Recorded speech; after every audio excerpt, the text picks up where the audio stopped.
View Gallery 10 photos. The Miseducation of Cameron Post, starring Chloe Grace Moretz, Sasha Lane, and John Gallagher Jr. The Miseducation of Cameron Post revolves around a teenage girl that discovers her homosexuality, who is then sent to a conversion camp in an attempt to be gay.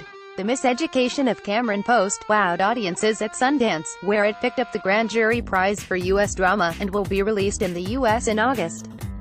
Image, Vertigo Releasing, the Fourth Estate Oscar-nominated documentarian Liz Garbus, Killing in the Name, What Happened, Miss Simone, spent the first year of Donald Trump's presidency inside the offices of the New York Times, examining their approach to investigative reporting and journalism, and how they responded to the most powerful man in the world's constant Twitter attacks against them. Image, Tribeca, Littlewoods Ollie, Tessa Thompson, and Deb Lily James, our estranged sisters that are thrust back together when their mother dies. The duo struggle to deal with the mounting bills on their mother's home, an unexpected pregnancy and an abusive ex, so much so that Ollie soon considers a return to the world of illegal prescription pill smuggling that she had left behind. Image, Tribeca, Zoe. Zoe is set in a not-too-distant future where romantic relationships are scientifically determined by cutting-edge technology, while androids known as synthetics are regarded as ideal partners, because they will never leave. Zoe, Lee Seydoux, and Cole, Ewan McGregor, work in the research facility where this technology is developed, and they start their own relationship that is soon plagued with difficulty.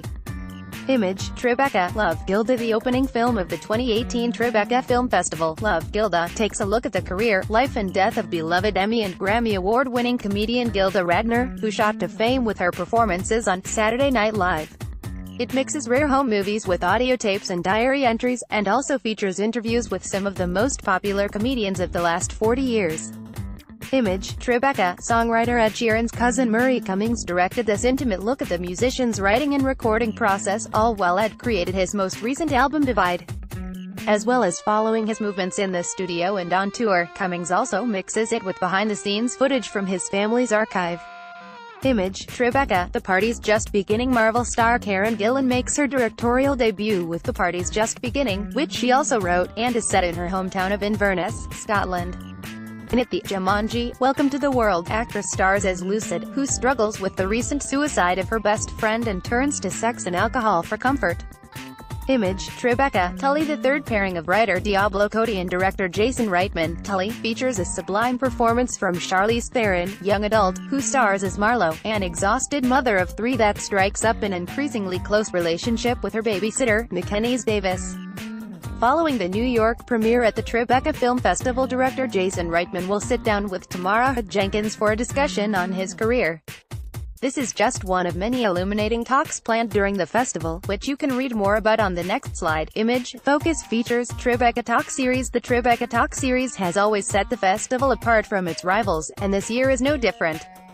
Jamie Foxx, David Duchovny, Sarah Jessica Parker, Nancy Meyers, Laura Poitras, and Ed Burns will talk through their careers, while Alexander Payne and Dick Cavett, John Legend and Sarah Bareilles, Leslie Lincoln Glatter and Claire Danes, Brent Hodge and Paul Feig, Derek Watterson, Jeremy Connor, Alec Baldwin and Spike Lee, Bradley Cooper and Robert De Niro will all partake in in-depth conversations, and the cast and crew behind Westworld will divulge details on Season 2.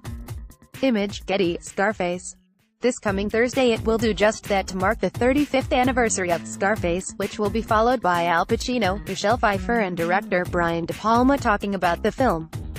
Then, a week later, Steven Spielberg, Liam Neeson, Sir Ben Kingsley and Embeth Davidtz will give the same treatment to honor the 25th anniversary of Schindler's List.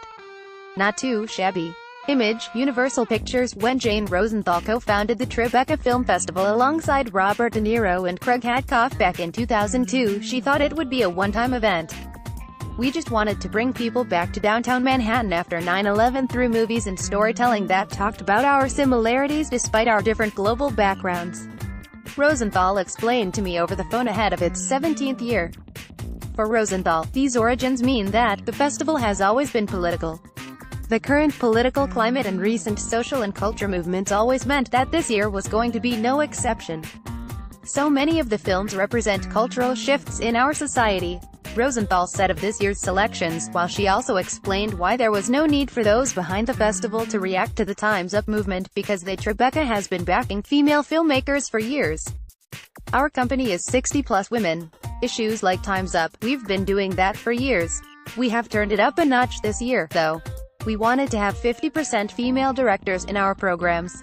We only got to 46%, but that was something we consciously did. Rosenthal also made sure to note the Time's Up All Day event on Saturday the 28th of April, which she explained will feature conversations with outspoken women on their pivotal roles in raising awareness about inequality in the workplace as they seek the next steps to establish the parameters for lasting change across industries and the pay spectrum. It's about looking forward and looking to our recent past, Rosenthal said of the event and the festival itself. It is all about trying to create a narrative. We as a society tend to have short-term memories. Certainly some people can't remember what they write on Twitter from 1 hour to the next. In order to do just that, the 2018 Tribeca Film Festival will once again premiere and showcase stories across various mediums, from film to television to virtual reality. We always look at how new technology can enable storytellers to tell their stories in a new way. We were one of the first festivals to feature a film shot entirely on a Nokia. But it is not about showcasing technology for technology's sake. We are platform agnostic. If it is a good story, we will screen it. You'll be able to take in those stories when the 2018 Tribeca Film Festival unfolds across New York City between Wednesday, April 18th and Sunday, April 29th. You can take a click through everything that the Tribeca Film Festival has in store here, or you can check out some of the specific films and events that we can't wait to see in the gallery above. Tags: Tribeca Film Festival.